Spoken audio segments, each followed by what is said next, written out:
Chosen one, do not ignore the heaviness in your body right now, that pressure behind your eyes, that strange metallic fatigue tasting in your mouth. You aren't getting sick. You are waking up from surgery. Last night, while you slept, the Archangel stood in frozen silence, shocked by what God was doing in your room. He didn't just give you a dream. He put you under divine anesthesia. Why? Because he had to break a bone in your spirit to reset your destiny correctly. If you had been awake to feel the shift, it would have shattered you. In your mind, right now, scan your spirit. Do you feel that numb, empty space where your anxiety used to be? That is the proof. The surgery was successful. But listen to me very carefully. The recovery protocol you follow in the next 10 minutes will decide if your body rejects this new blessing or integrates it. Think about the moment you opened your eyes this morning. You sat on the edge of your bed, feet touching the cold floor, and you felt disoriented, not just tired, but heavy. Like gravity was pulling you down twice as hard as usual. You might have looked in the mirror and seen a stranger staring back. There is a fog in your brain that coffee cannot clear. And here is the strange part. You are searching for a reason to be sad, but you cannot find one. You are not depressed.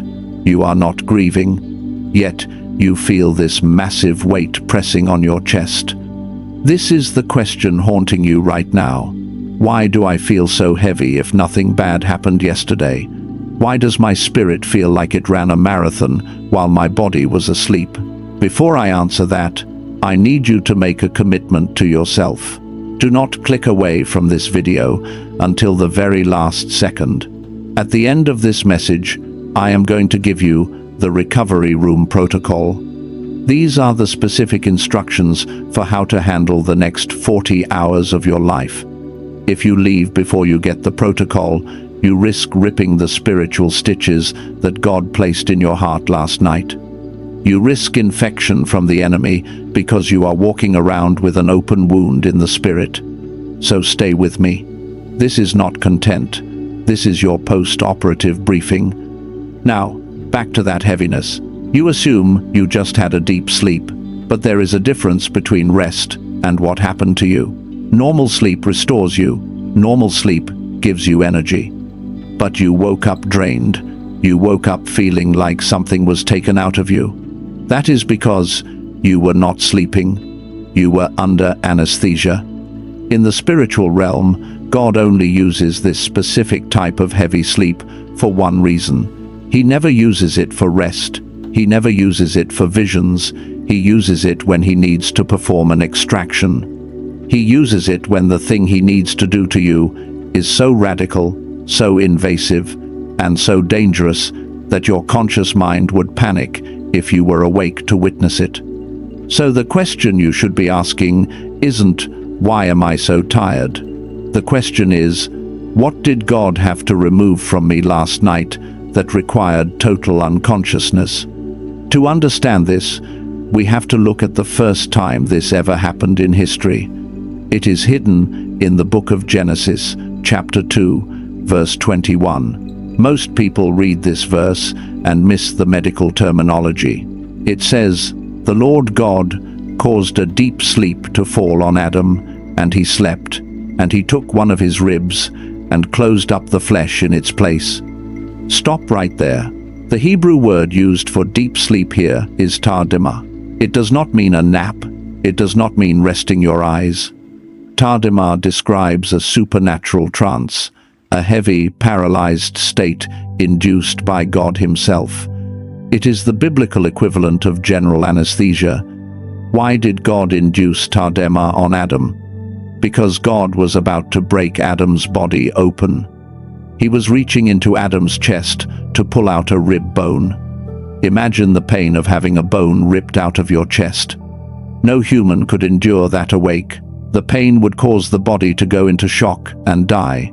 So God, in his mercy, shut Adam's system down. He put him under so that he could take something out to build something new. Chosen one, Look at your life this morning. That heaviness you feel, that grogginess, that inability to focus. That is the side effect of tardema. It is the lingering residue of the divine anesthesia. God put you under last night because He wasn't just giving you a new idea. He was reaching into your chest. He was performing a transplant. He saw that your old structure, the way you handled fear, the way you processed rejection, the way you carried the trauma of your bloodline, was too weak to carry the weight of the blessing He is about to release. If He poured the new wine into your old vessel, you would have burst. So He didn't ask for your permission. He didn't wait for you to be ready. He put you to sleep. And He reached inside and removed the thing that has been blocking your destiny. You feel heavy, not because you are depressed, but because you are healing from a spiritual amputation. Something toxic was cut out of you while you dreamed. But here is the mystery. You know you had surgery. You can feel the phantom pain. But what exactly caused this emergency procedure? God doesn't just operate for no reason. Something triggered this. Something forced His hand. To understand why you are in recovery right now, we have to go back in time. We have to go back to exactly 3 a.m. this morning. While your body was heavy with sleep, your spirit was summoned to a location you have never seen before.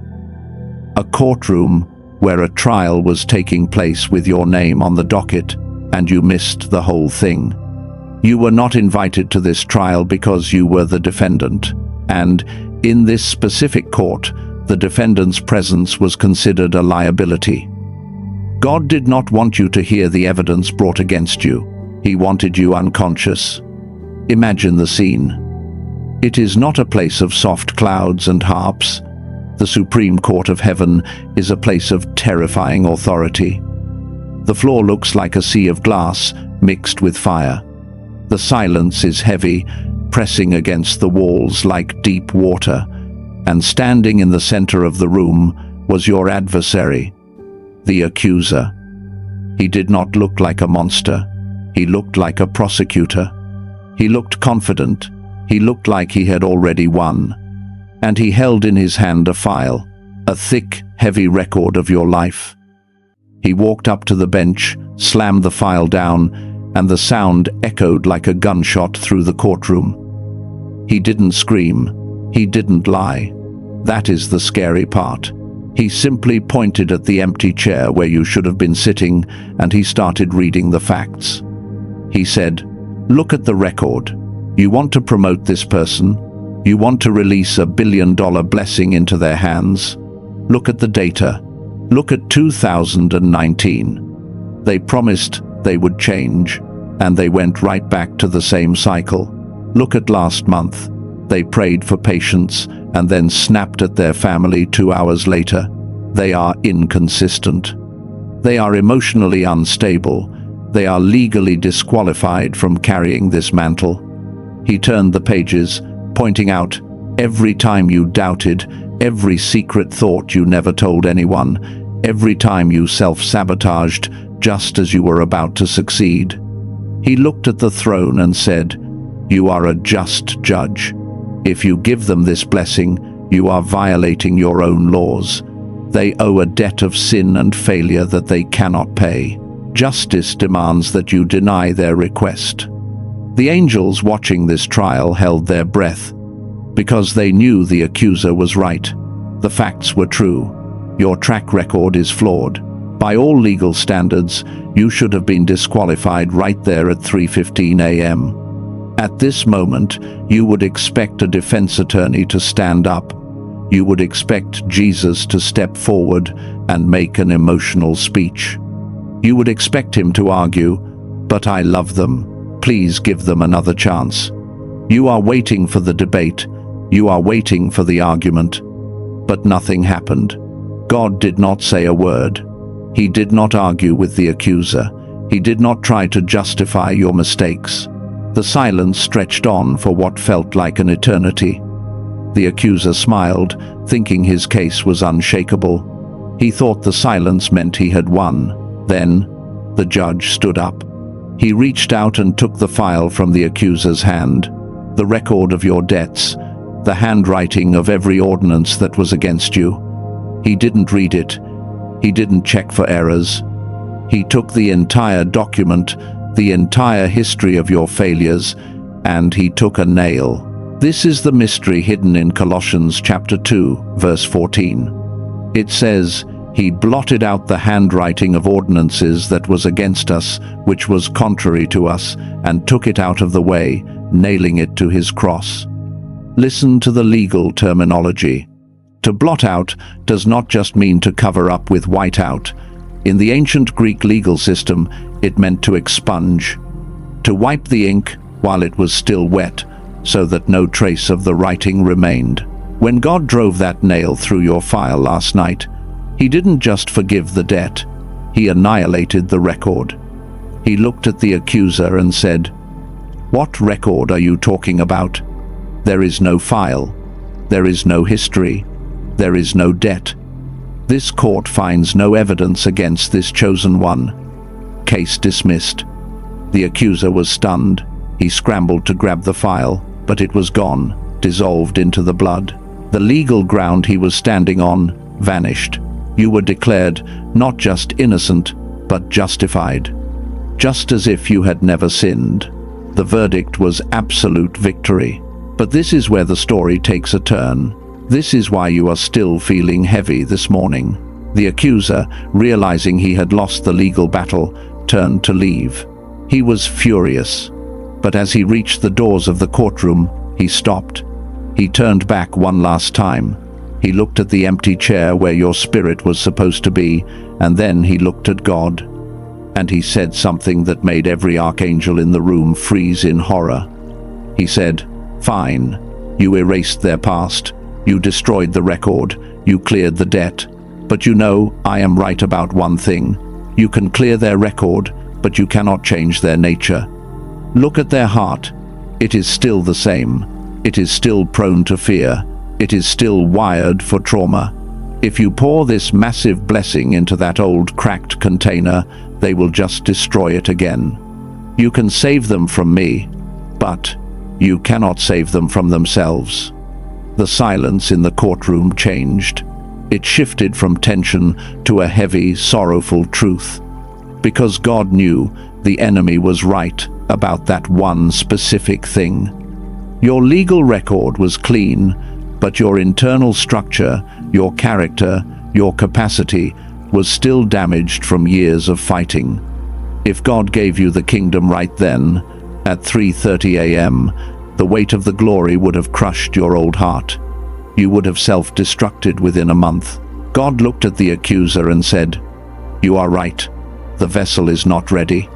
And that is when God made the decision that shocked the heavens. He didn't cancel the blessing. He decided to change the vessel. He turned to the healing angels and gave a command that has only been given a few times in history. He said, "Keep them under. Do not let them wake up yet. Prepare the operating table. We are not just clearing their record. Tonight, we are doing a transplant. The operating room of heaven is not white and sterile like a hospital. It is filled with a fire that burns but does not consume. And right now, in the spirit, you are lying on that table. The anesthesia has taken full effect. Your conscious mind is offline, but your spirit is wide open. You need to understand why this is happening. You might be thinking, if I won the court case, if my record is expunged, why can't I just wake up and receive the blessing? Why the surgery? Here is the dangerous truth that the accuser knew, and that God is fixing right now. Winning the legal right to a blessing is not the same as having the capacity to carry it. Imagine pouring jet fuel into a lawnmower engine. The fuel is powerful, the fuel is expensive, the fuel is perfect. But the engine was not built for that level of combustion. If you pour that high-grade fuel into that low-grade engine, it will not run faster. It will explode. The blessing God has prepared for you, the billions in resources, the global influence, the spiritual authority, is high-grade jet fuel. But your current internal structure, the one you went to sleep with last night, is a lawnmower engine. It was built for survival, not for flight. If God answered your prayer right now without changing your structure, the answer would destroy you. The accuser was banking on this. He wanted God to release the blessing into your old heart, so he could watch you self-destruct. So God did the only thing that could save you. He initiated an emergency transplant. This brings us to the mystery hidden in the book of Ezekiel, chapter 36, verse 26. You have heard this verse before, but you have never felt it like this. God says, I will give you a new heart and put a new spirit within you. I will take the heart of stone out of your flesh and give you a heart of flesh. Listen to the specific medical terminology used here. A heart of stone. In Hebrew, this is lev ha'evan. It doesn't just mean a heart that is mean or cold. It means a heart that has become calcified. Think about your life. Think about the betrayals you have suffered, the times you were abandoned, the times you were misunderstood. To survive those moments, you had to build walls. You had to numb yourself. You had to turn parts of your heart into stone just to stop the bleeding. That stone heart was your shield. It protected you when you were a child. It kept you alive when you were in the wilderness. But stone has a problem. Stone cannot beat. Stone cannot expand. Stone cannot pump the blood of a new covenant. A stone heart is a defensive mechanism, and you cannot conquer a new territory with a defensive heart. So last night, God reached through your ribcage. He bypassed the walls you spent 20 years building. He didn't knock on the door. He walked through the wall, and he placed his hand on that calcified, stony, survivalist heart of yours. Can you feel the pressure in your chest right now as I say this? That is not anxiety. That is the phantom sensation of the divine hand. He didn't repair your old heart. He didn't patch it up. He ripped it out. He disconnected the arteries of fear. He severed the veins of trauma. He took that heart of stone, the one that kept you safe but kept you small, and he removed it completely. And in its place, he put a heart of flesh, lev, basa, a heart that is soft, a heart that is sensitive, a heart that can feel again. A heart that is terrified because it has no walls, but a heart that is alive enough to pump the glory that is coming. But that is not the twist. That is just the standard procedure. What happened next is what shocked the archangels. As God was performing this transplant, he saw something attached to your heart. Something that wasn't just about you. He saw a root system. Dark, thick roots that went down deep, wrapping around your arteries, choking your potential. God looked at those roots and he realized, this isn't just your trauma, this is your DNA. This is the secret no one told you. You are not just fighting your own battles, you are fighting the biological and spiritual code of 7 generations before you. That fear of poverty you feel, that isn't yours. That belongs to your great-grandfather who lost everything in the Depression. That inability to trust in relationships, that isn't you. That is the spirit of betrayal that has plagued the women in your bloodline for 50 years. That feeling that you always have to struggle to survive. That is a genetic sequence of slavery that was passed down to you like eye color or height. The accuser was right about your nature because your nature was inherited. You were born with a ceiling that your ancestors built. But last night, the great physician did something illegal in the eyes of the enemy. He didn't just operate on you, he operated on your timeline. He traced that root of failure all the way back. He found the specific strand of spiritual DNA that says, we always fail right before the breakthrough. He found the coding that says, we are always the tail and never the head. And he took the scalpel of his spirit and he cut the cord. He severed the connection between you and the failures of your bloodline. He edited your source code. The archangels gasped because they saw the chain reaction.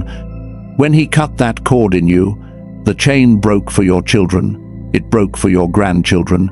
It broke for generations you haven't even met yet. You are no longer biologically tethered to the limits of your family.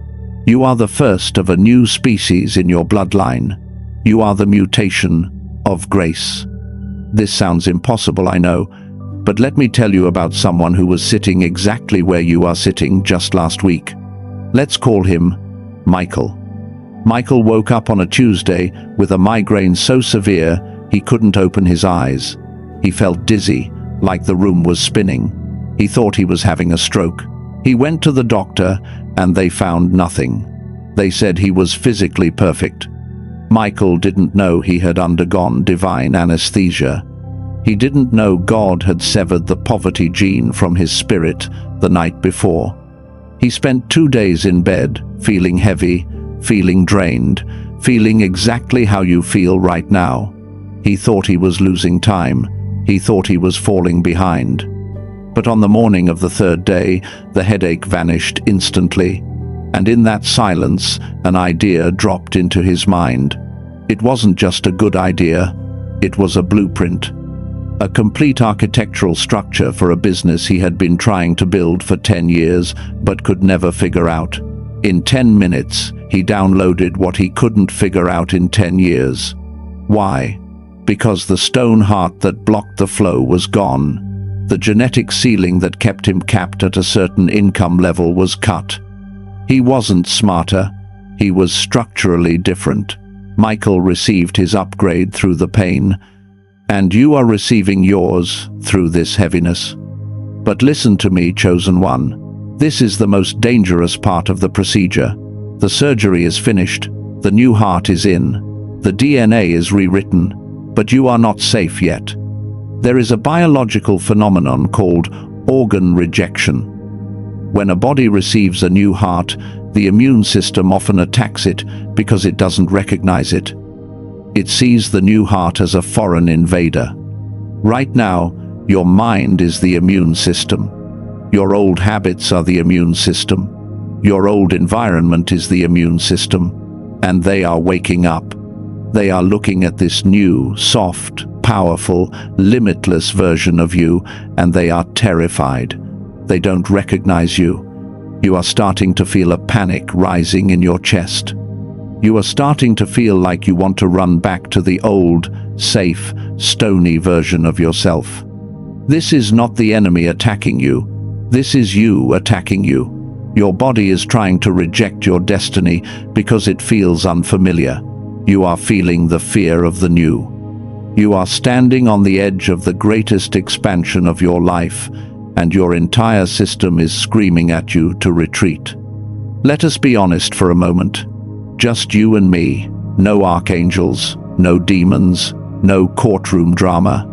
Just the raw, naked truth of what is happening in your chest right now. You are terrified. You are standing on the edge of the breakthrough you have prayed for your entire life.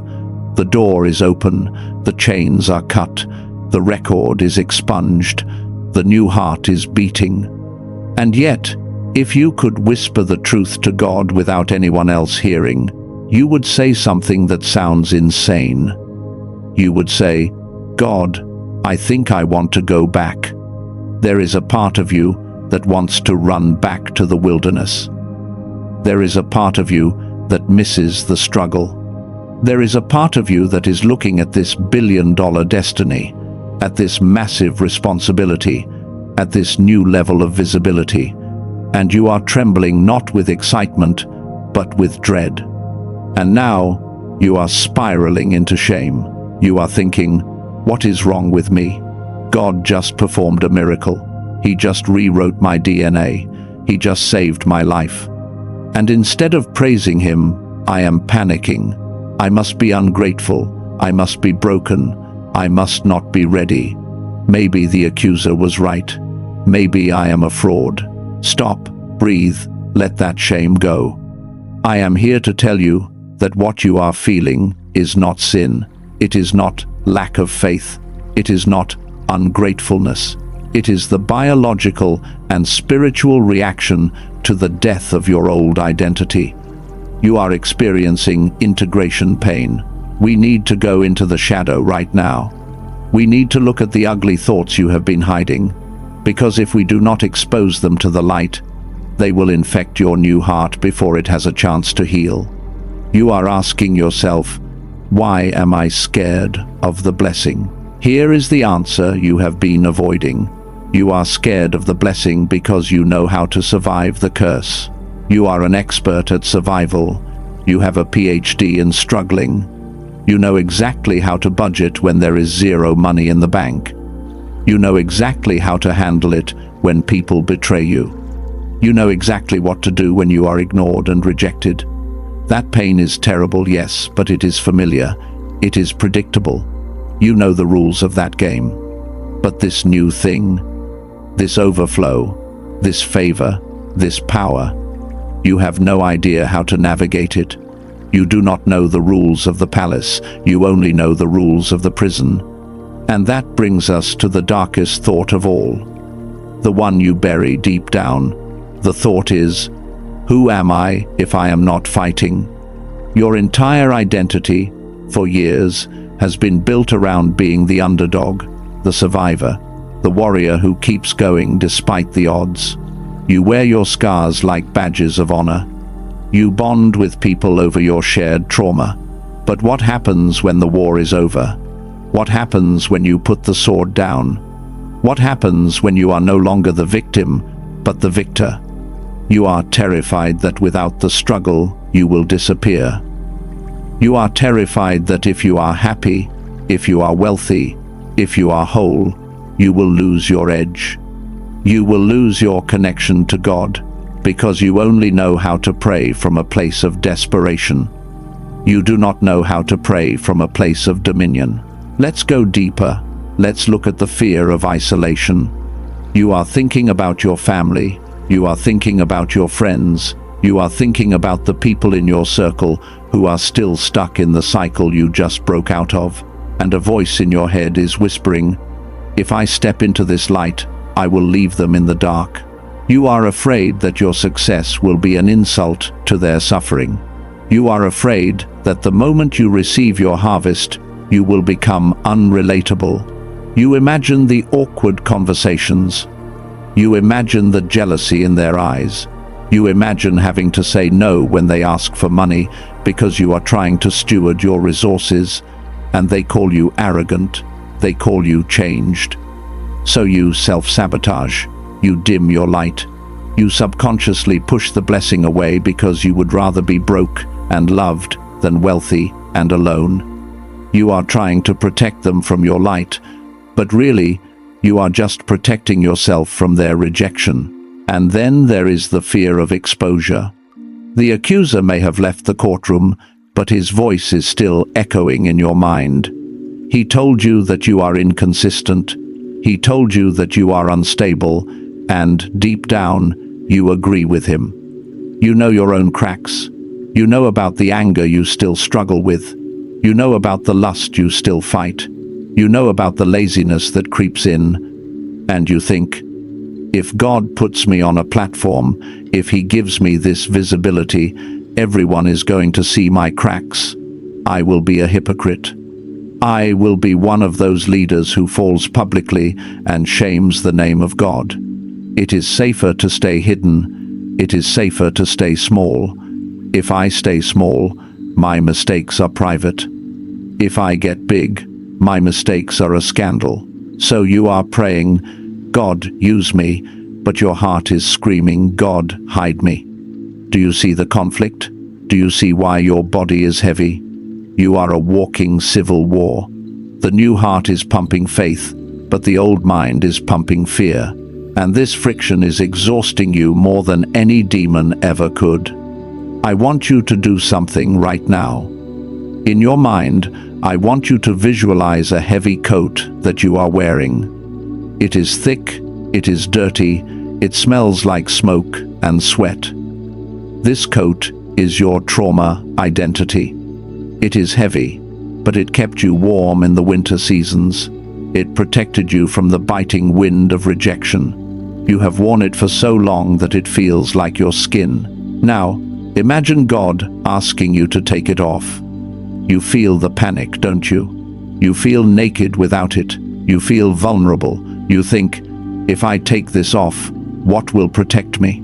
This is the integration pain. It is the terror of vulnerability. But listen to me, chosen one. This fear is not a stop sign. It is a confirmation. If you were not scared, I would be worried. If you looked at this massive assignment and said, I can do this, no problem, I would know you are operating in pride. The fact that you are trembling is proof that you understand the weight of what you are carrying. The fact that you are worried about failing God proves that you have the fear of the Lord, which is the beginning of wisdom. People who are not ready for the blessing are arrogant. They grab it, they consume it, they destroy it. You are terrified of it, which means you will respect it, you will steward it. You will handle it with care because you know how fragile it is. Your fear is not proof of your weakness. It is proof of your reverence. And about losing your connection to God? Let me reframe that for you. You are not losing your connection. You are upgrading the frequency. You are used to connecting with God as the rescuer. When you are drowning, you scream for the lifeguard. That is a powerful connection. But now, you are learning to connect with God as the partner. You are not drowning anymore. You are walking on water with Him. It feels different. It feels less frantic. It feels quieter. And that quietness scares you because you mistake it for absence. But He is not absent. He is just closer. He is so close, He doesn't need you to scream anymore. And about your family? About leaving people behind? This is the hard truth you need to swallow.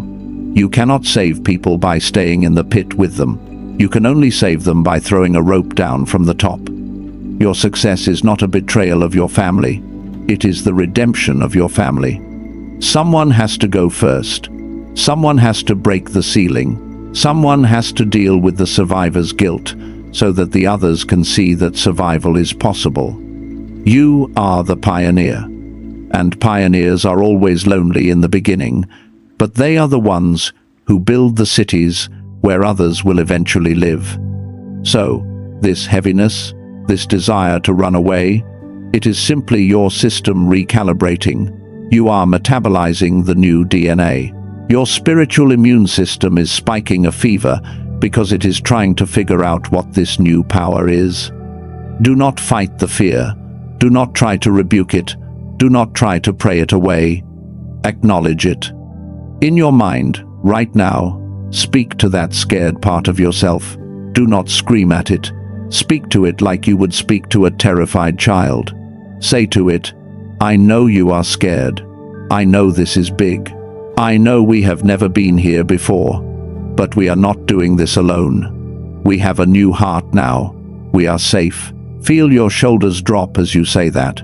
Feel the tension in your jaw release. That is the beginning of integration. But you need to know this. Just because you understand the fear does not mean the danger is over. You are in a state of extreme vulnerability. You are like a patient who has just been wheeled out of the operating room. Your chest is stitched up, but the wound is fresh. Your immune system is compromised. You are hypersensitive to every germ, every bacteria, every virus in the spiritual atmosphere.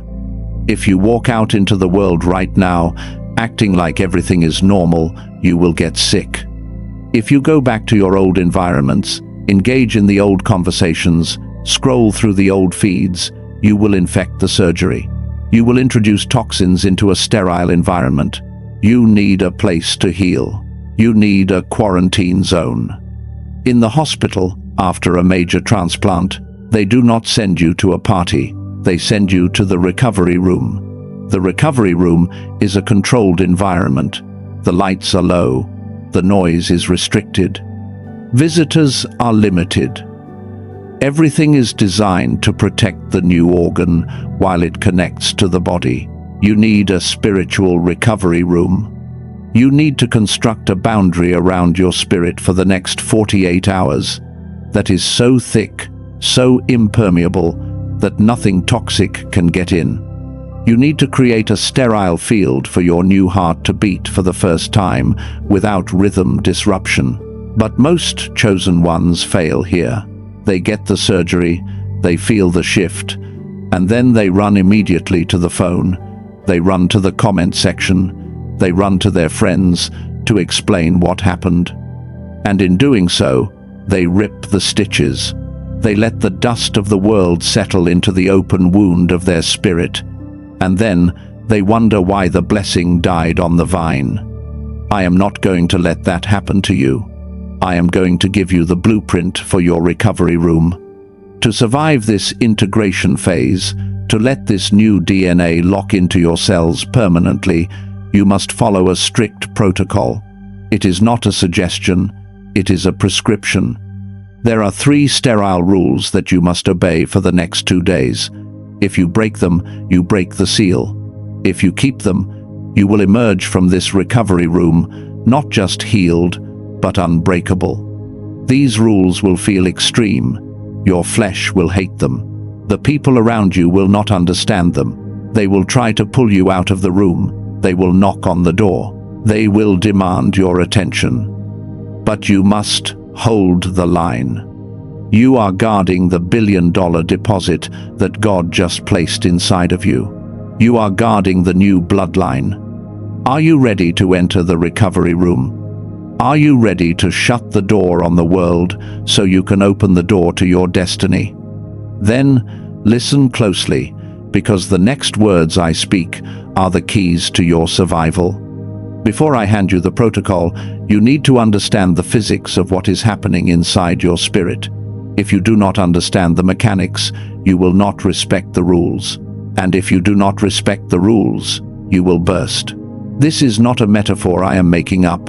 This is a warning issued by Jesus himself in the book of Luke, chapter 5, verses 37 through 39. He talks about wineskins. He says, "And no one pours new wine into old wineskins. Otherwise, the new wine will burst the skins, the wine will run out, and the wineskins will be ruined. No, new wine must be poured into new wineskins." Listen to the science behind this scripture. In ancient times, they stored wine in animal skins. When wine is new, it is still fermenting. It is alive. It releases gases as it matures. It expands. A new wineskin is soft, flexible, and elastic. As the wine expands, the skin stretches with it. They move together. But an old wineskin has become hard, brittle, and stiff. It has lost its elasticity. If you pour expanding wine into a stiff container, the pressure builds up, the skin cannot stretch, and it explodes. You are the wineskin. The blessing God released last night is the new wine.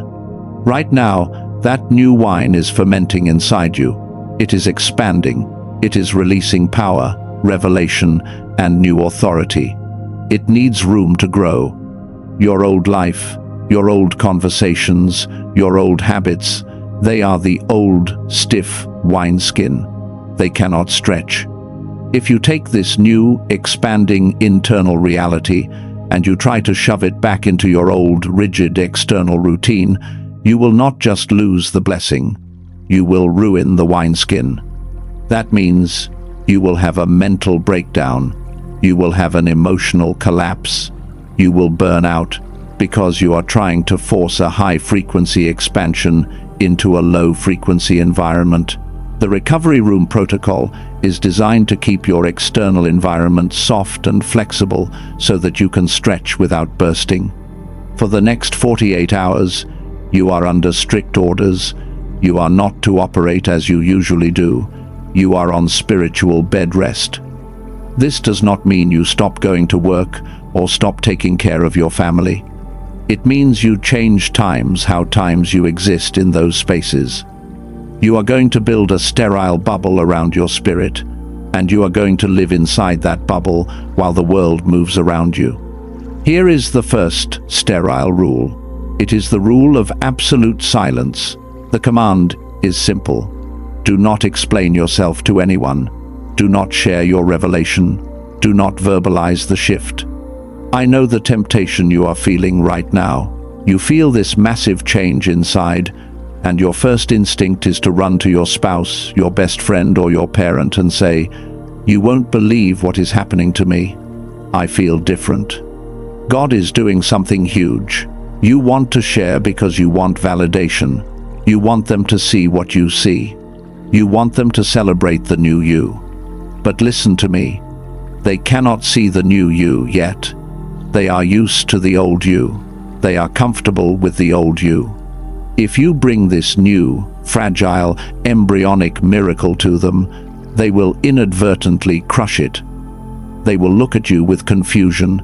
They will ask cynical questions.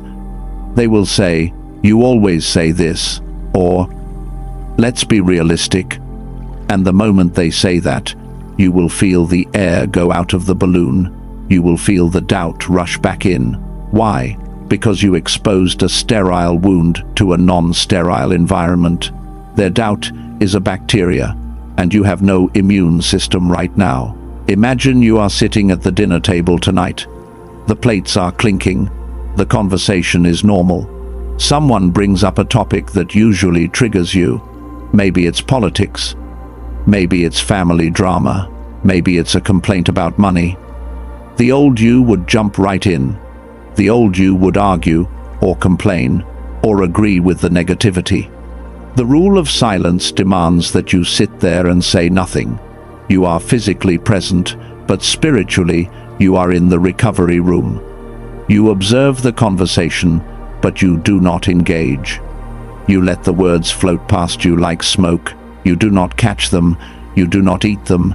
You smile. You nod. You eat your food, but you keep the door to your spirit locked. This silence creates a pressure cooker effect. When you keep the revelation inside, it builds power. When you leak it out through your mouth, it loses power. For 48 hours, be a vault. If you must speak, speak to God. If you must express it, write it in a journal. But do not cast your pearls before people who are not currently undergoing the same surgery. Here is the second sterile rule. It is the rule of no consumption. In a hospital, before and after surgery, the patient is often put on a strict diet, NPO, nothing by mouth, because the digestive system needs to rest. Your spirit has a digestive system too. It eats what you watch. It drinks what you listen to. For the next 48 hours, you must fast from the information of the world. I am talking about the news. I am talking about the algorithm. I am talking about the endless scroll of social media. Think about what happens when you open your phone. You are lying in bed, your heart is tender, your spirit is open, and within 3 seconds, you are flooded with the chaos of the world. A war in another country, a celebrity scandal, a friend's fake perfect life, a political argument, an influencer telling you that you are not doing enough. Every single one of those posts is a foreign contaminant. You are introducing fear, lust, comparison, and anger directly into your bloodstream while you are on the operating table. You cannot heal if you are eating poison. The algorithm is the enemy's IV drip. It is designed to keep you sedated with low-grade dopamine so you never access high-grade joy. For 2 days, you need to rip that IV out of your arm. Imagine this scenario. It is your lunch break at work. Usually, you sit in your car or at your desk and you pull out your phone to zone out. You scroll for 30 minutes to numb the stress of the job. Today, under the recovery protocol, you will not do that. You will leave the phone in your pocket. You will sit in the silence of your car. You will look out the window at a tree, at the sky, at a building. You will be bored, and that boredom is good. That boredom is the empty space where your spirit can finally breathe. You will feel the itch to check. Your hand will twitch. That is the withdrawal symptom. That is your old brain screaming for its pacifier. Let it scream. Do not give in. Starve the distraction so you can feed the destiny. This brings us to the third sterile rule. It is the rule of spiritual hydration. You have stopped the leak. Silence. You have stopped the poison. No consumption. Now you must flood the system with life. You need to put yourself on a God-for drip. This is not about studying. This is not about reading 10 chapters of the Bible to check a box. This is about soaking. When you are in recovery, you don't run a marathon. You lie there and let the medicine flow into your veins. For the next 48 hours, I want you to curate an atmosphere of saturation. If you are driving, turn off the podcast and turn on instrumental worship. No lyrics, just the sound of the anointing. Let it wash over your subconscious. If you are walking, repeat a single phrase of scripture over and over again, not to analyze it, but to drink it. The Lord is my shepherd, I shall not want. Say it until you taste it. Say it until your blood pressure drops. Say it until the truth of it overrides the lie of the stress around you. Imagine you are in the bathroom at work. It is the only place you can get away. You lock the stall door. You close your eyes. For 2 minutes, you are not an employee. You are not a manager. You are a son. You are a daughter. You visualize the river of life flowing from the throne of God, right through the ceiling of that office building, into the crown of your head, washing down over your mind, your neck, your shoulders, flushing out the cortisol, flushing out the adrenaline. You breathe in, I receive the kingdom. You breathe out, I release the chaos. You do this every few hours. You are keeping your spiritual hydration levels high. This fluid is what allows the new heart to pump without friction. It lubricates the integration process. Now, let's put this all together. Let's walk through what your next 24 hours actually look like in the recovery room. You wake up tomorrow. The heaviness is still there, but now you know what it is. It is the healing. You do not grab your phone. You do not check your email. You lie there for 3 minutes and you execute the hydration rule. You drink from the presence of God before you drink your coffee. You get dressed. You put on your clothes, but you are also putting on your hazmat suit. You are visualizing that sterile bubble around you. You go to work. The environment is loud. People are stressed. Your boss is demanding. A co-worker tries to pull you into gossip. Did you hear what happened to Sarah? The rule of silence activates. You smile. You say, "No, I haven't," and you keep walking. You do not offer an opinion. You do not engage in the energy of judgment. You feel a strange power in that restraint. You preserved your peace. You kept the bubble intact. Lunchtime comes. You do not doom scroll. You sit in your car. You execute the hydration rule again. You listen to the sound of rain, or worship, or just silence. You feel your heart rate slow down. You feel the new DNA knitting itself into your cells. You are becoming stronger in the secret place. You come home. The house is chaotic. The kids are screaming. The dishes are piled up. The old you would snap. The old you would yell, "Why does nobody help me?" But the new you is in the recovery room. You see the mess, but you don't let the mess get inside you. You wash the dishes as an act of worship. You feel the warm water on your hands, and you use it as a somatic anchor to remind you of the washing of the water of the Word. You are present, but you are protected. You go to bed. You do not watch the news. You do not end your day with the world's problems. You end your day with the Creator's promises. You fall asleep knowing that while you rest, the great physician is checking the stitches, monitoring the vitals, ensuring that the transplant is taking hold. This is the way of the chosen one.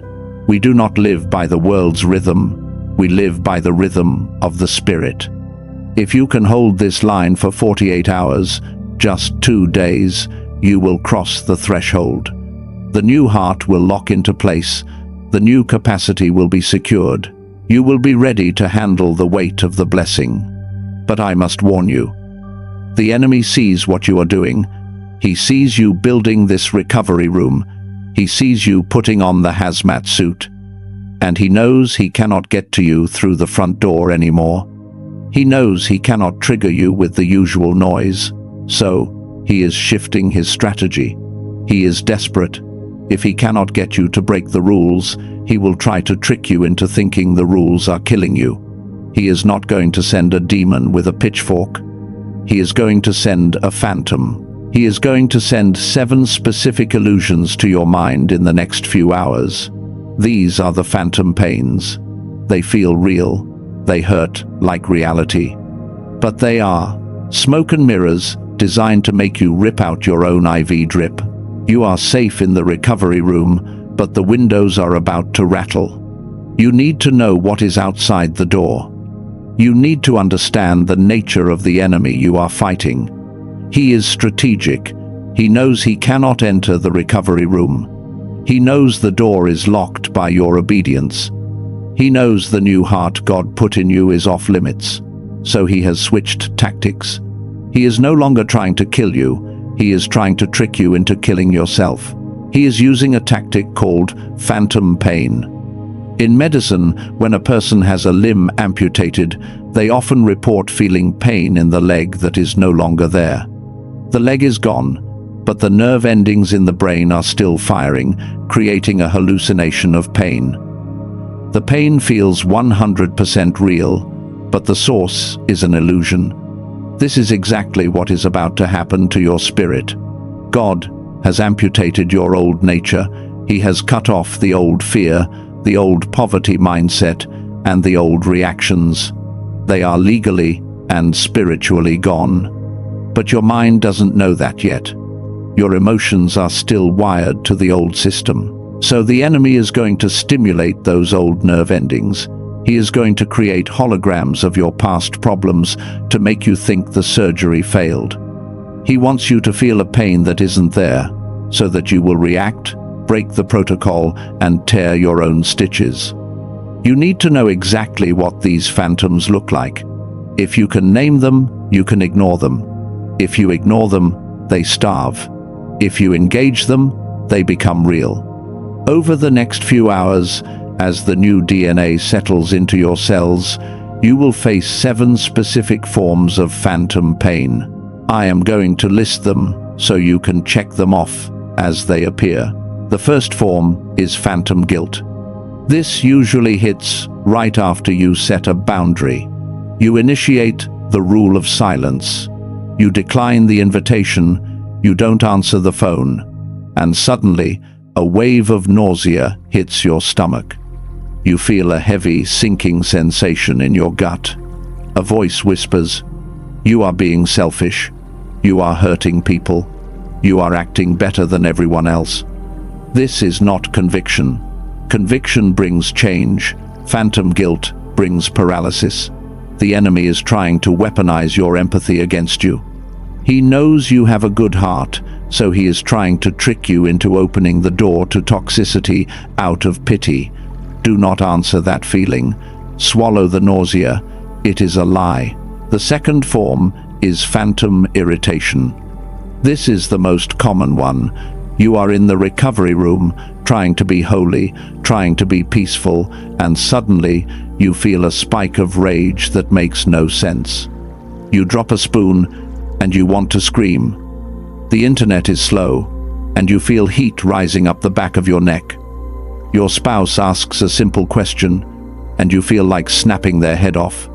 Why is this happening? Because the new wine is expanding, the pressure inside you is increasing. When internal pressure meets external resistance, it creates heat. That anger is not sin, it is friction. It is proof that you are growing faster than your environment can handle. Do not let the rage out of your mouth. If you speak when you feel that heat in your neck, you will destroy the atmosphere you built. Clench your jaw, breathe through your nose, and let the wave pass. It is just energy trying to find an exit. The third form is toxic nostalgia. This is a strange one. You will find yourself suddenly missing the chaos. You are sitting in the peace of the recovery room and you feel bored. Your brain is addicted to drama. It is addicted to the cortisol of the struggle. When the struggle stops, your brain goes into withdrawal. You will start romanticizing the past. You will think, maybe it wasn't so bad back there. At least I knew who I was. You will have a sudden urge to text an ex. You will have a craving to visit a place you haven't been to in years. You will want to check the social media profile of someone who hurt you. This is the Israelites wanting to go back to Egypt because they missed the garlic and the leeks. They forgot about the whips. Do not look back. If you turn your head now, you will turn into a pillar of salt. The fourth form is the poverty flashback. This is a direct attack on your financial breakthrough. You just received the promise of abundance. You sealed it. And I guarantee you, within 24 hours, an unexpected bill will show up. The car will break down. A subscription will renew that you forgot about. You will look at your bank account and see a negative number. The enemy wants you to panic. He wants your stomach to drop.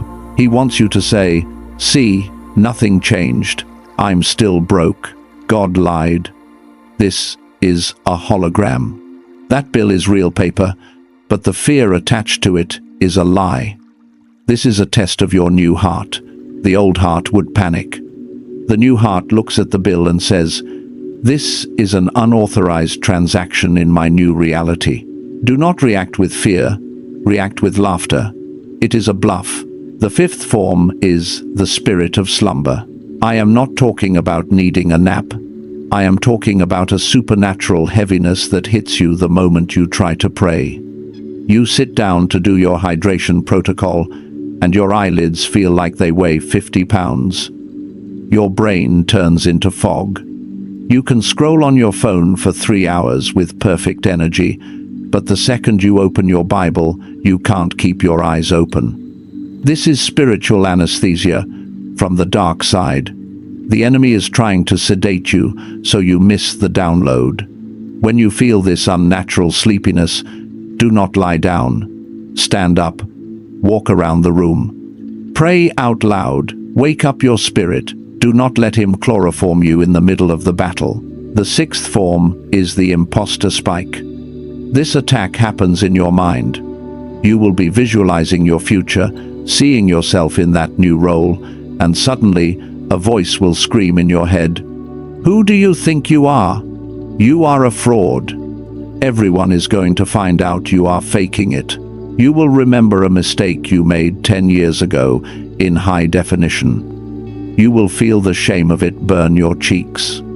The enemy is playing a highlight reel of your failures to convince you that the surgery didn't happen.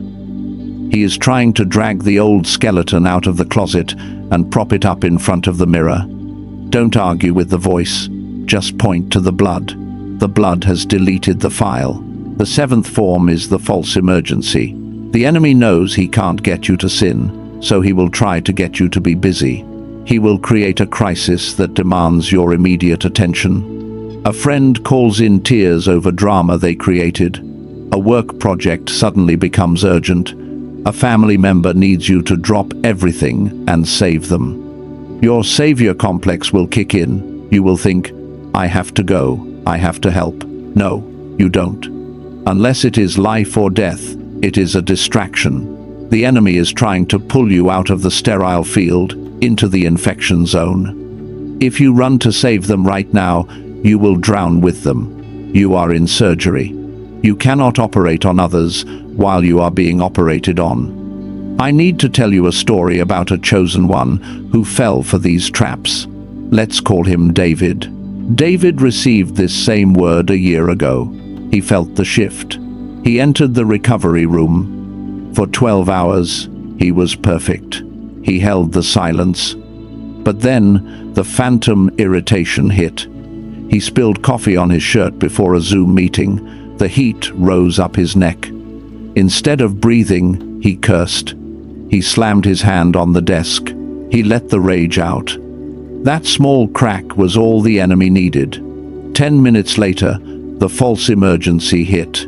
His brother called with a financial crisis. Because David had already broken his peace, he didn't have the discernment to say no. He took the call. He absorbed the stress. He broke the rule of silence and told his brother everything about his new breakthrough, trying to encourage him. His brother laughed. His brother said, "You always have these big ideas, David. Get real." That sentence was a poisoned dart. It went straight into David's open spirit. The doubt flooded in. The new heart, which was still integrating, went into shock. David spiraled. He spent the next week in depression, wondering why God had abandoned him. God hadn't abandoned him. David had walked out of the recovery room before the stitches were removed, and he got an infection. He is still recovering from that infection today. I do not tell you this to scare you. I tell you this to arm you. You are smarter than David. You have the map. When these 7 forms show up in the next few hours, I want you to smile. I want you to say, "I was expecting you. You are late." When the anger rises, smile. When the guilt hits, smile. When the bill comes, smile. You are spotting the enemy's soldiers, and they are unarmed. They are shadows. You can walk right through them. You have the protocol, you have the shield, you have the diagnosis. The surgery is complete. The recovery is in process. The enemy has thrown his last smoke bomb, and it failed because you saw right through it. Now, look at the time. The transition period is almost over. The 48 hours are starting now. But before you step fully into this silence, there is one final thing that must happen. You have the new heart, but it hasn't been sealed yet. In the spirit realm, when a transaction is finished, it must be stamped by the highest authority. A king's decree is not law until the king's ring touches the wax. God is ready to sign his name on your new timeline. The Archangel Michael is standing at the door of your recovery room, holding the seal of the living God. He is waiting for your permission to lock this destiny in place so that no man, no demon, and no past mistake can ever reverse it. Are you ready to seal this work? Are you ready to command the heavens to secure what you have received? Then let us not waste another second. The portal is open. The witnesses are watching. The ink on the decree is wet. Wherever you are right now, I want you to shift your internal posture. If you are lying down, in your spirit, stand up. If you are sitting, in your spirit, straighten your spine. Do not approach this moment as a beggar. Approach this moment as the new vessel that God has just constructed. We are going to perform the activation ceremony. We are going to lock the recovery room door from the inside. We are going to seal the new DNA into your bloodline before the enemy has a chance to whisper another lie. Visualize yourself standing in the center of that operating room. The surgery is done. The lights are bright. The air is sterile. You are holding your new heart in your chest. Repeat these words after me. You can whisper them, or you can scream them in your soul, but you must mean them with every fiber of your being. In the name of the one who holds the keys to death and life, I declare that I have arrived at the checkpoint of destiny. I acknowledge that the season of the wilderness is officially over.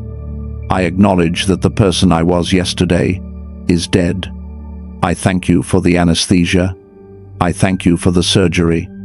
I thank you for the pain of the incision, because it proves that you loved me enough to fix me. I acknowledge that my old heart, the heart of stone, the heart of survival, the heart of trauma, has been removed. It is gone. I will not look for it. I will not mourn it. I will not try to reinstall it. I receive the heart of flesh. I receive the sensitivity. I receive the capacity to carry the weight of this new glory. Now, I seal the work. I seal the recovery room protocol over my life for the next 48 hours. I seal the rule of silence. I bind the spirit of gossip and the need for validation. My mouth is a vault, and my revelation is safe. I seal the rule of no consumption. I disconnect my spirit from the noise of Babylon. I disconnect from the fear of the world. I cut the IV drip of the enemy, and I refuse to eat from the table of distraction. I seal the rule of hydration. I command my spirit to drink deep from the river of life. I command my new heart to pump in rhythm with the heartbeat of heaven. I bind the 7 forms of phantom pain. I bind phantom guilt. You have no legal right to my emotions. I bind phantom irritation. You cannot touch my peace. I bind toxic nostalgia. I will not go back to Egypt. I bind the poverty flashback.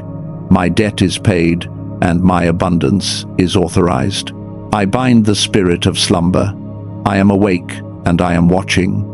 I bind the imposter spike. I am who God says I am. I bind the false emergency. I will not be distracted by the urgency of others. I declare that my immune system is strong. I declare that rejection is impossible. My body accepts this new blessing. My mind accepts this new authority. My finances accept this new abundance. Prophesy this with me right now. I declare that within the next 40 days, the seeds I sow in this recovery season will produce a harvest that my family will eat from for generations. I declare that the resources that were held up in the court system of the enemy are now released. The transfer has begun. The accounts are unlocked. The connections are being made while I sleep. I declare that I am no longer a slave to the struggle. I am a master of the stewardship. I do not chase the blessing. The blessing chases me because I have the capacity to hold it. Chosen one, listen to me. The seal is set. The archangels have witnessed your signature. The decree is filed in the records of eternity. You are now commissioned. You are dismissed from the operating table. You are dismissed from the courtroom. You are dismissed from the cycle of failure. Do not look back. Do not analyze how you feel. Do not check your phone to see if the world has changed. The world hasn't changed. You have. And because you have changed, everything around you must realign to match your new frequency. Walk into your recovery room, close the door, keep the silence, and watch God do what He promised. It is done. It is sealed. It is yours. Do not say Amen yet. Sit in this silence. Let it marinate in your spirit.